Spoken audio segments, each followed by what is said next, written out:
आइए सभी बहनों का स्वागत है। आज का वीडियो हमारा है घर के कार्य हम कैसे संभालें। घर हमारा एक मंदिर है। घर में बहुत साधारण तरह से रहिए। घर में लड़ाई झगड़े होने से शाम सवेरे घर में लक्ष्मी का निवास नहीं होता। अगर आप बहुत प्रेम से रहेंगे तो घर में लक्ष्मी जी का निवास होगा। बच्चों की बुद्धि बढ़ेगी, बच्चों को शक्तियाँ मिलेंगी। लक्ष्मी माता अगर आपके घर में निवास करेंगी तो इससे बहुत ज़्यादा आपको फर्क पड़ेगा। बच्चे आपके काफ़ी पढ़ लिख जाएंगे। अगर शाम सवेरे खटपट होती है वहाँ पे बच्चे पढ़ नहीं पाते हैं। बच्चों का भी माइंड डिस्टर्ब हो जाता है और आप लोग तो परेशान ही रहेंगे। इसलिए हमारा कहना है कि आप लोग बहुत साधारण रहिए।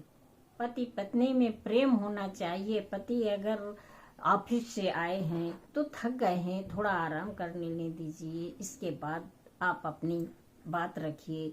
इसके बाद बच्चों को ध्यान देना बहुत ज़रूरी है। इस तरह से अगर छोटी छोटी बातों को लोगे तो बच्चे नहीं पढ़ पाएंगे। इसलिए पति का भी धर्म है कि थोड़ा सा समय निकालो, किसी तरह बच्चों को देखो, क्या पढ़े क्या नहीं पढ़े, क्या है उनका होमवर्क क्या नहीं है।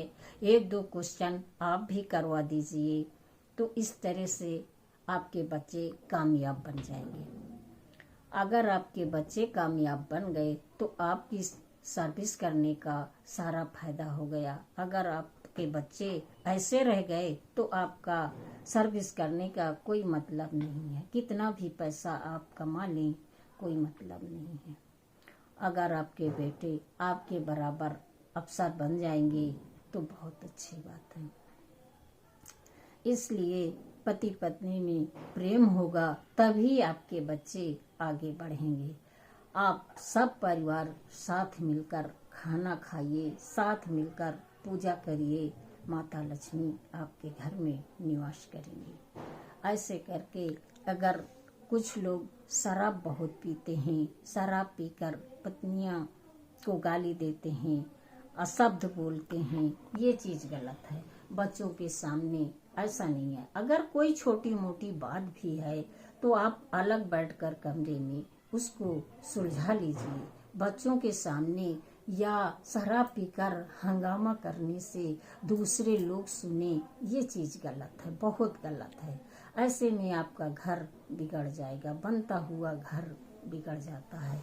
दूसरों से अपने घर की बात बताना बहुत गलत है। बहनों को ऐसा नहीं करना चाहिए कि आज हमारे पति ऐसे गाली दे रहे थे, ऐसे डांट रहे थे। ये सब गलत है। वो आपके पति हैं, आप उनको देवता मानती हैं या आपके पूजनीय हैं। अगर आपके पति आपके पूजनीय हैं तो आपकी पत्नी भी आपके लिए देवी है। मान लो अगर आप शराब पीते ही हैं तो धीरे धीरे छोड़ने की कोशिश करो।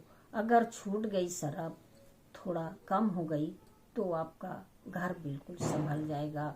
बच्चे आपके बहुत आगे बढ़ जाएंगे। नहीं तो एक दिन तो आपको रिटायर ही होना है। आप रिटायर हो जाएंगे फिर आप कहाँ से इतना पैसा लाएंगे कि आप शराब भी पिएंगे। आपके बच्चे भी उस लायक नहीं बन पाए, फिर आप क्या करेंगे। हमारे भी देखिए पति जो है आर्मी से रिटायर हैं, लेकिन वहाँ बहुत मांस खाते थे, शराब पीते थे। हम लोग शाकाहारी हैं, हमारा परिवार, हमारे बच्चे सब शाकाहारी हैं। इस तरह से यहाँ घर पे रिटायर होकर आए। धीरे धीरे इसी माहौल में, हम लोगों के माहौल में ढल गए। वो मांस खाना, शराब पीना धीरे धीरे सब छोड़ दिए। अब कभी कभी वो सिगरेट पी लेते हैं, फिर भी उनको हम क्या, सारे लोग बोलते हैं, बच्चे बोलते हैं पापा शराब पीना छोड़ दो। बहू बोलती है पापा शराब पीना अरे वो सिगरेट पीना छोड़ दो। सॉरी गलत हो गया। तो ऐसा करना धीरे धीरे कोई काम होता है, साधारण से होता है तो घर बहुत अच्छा चलता है।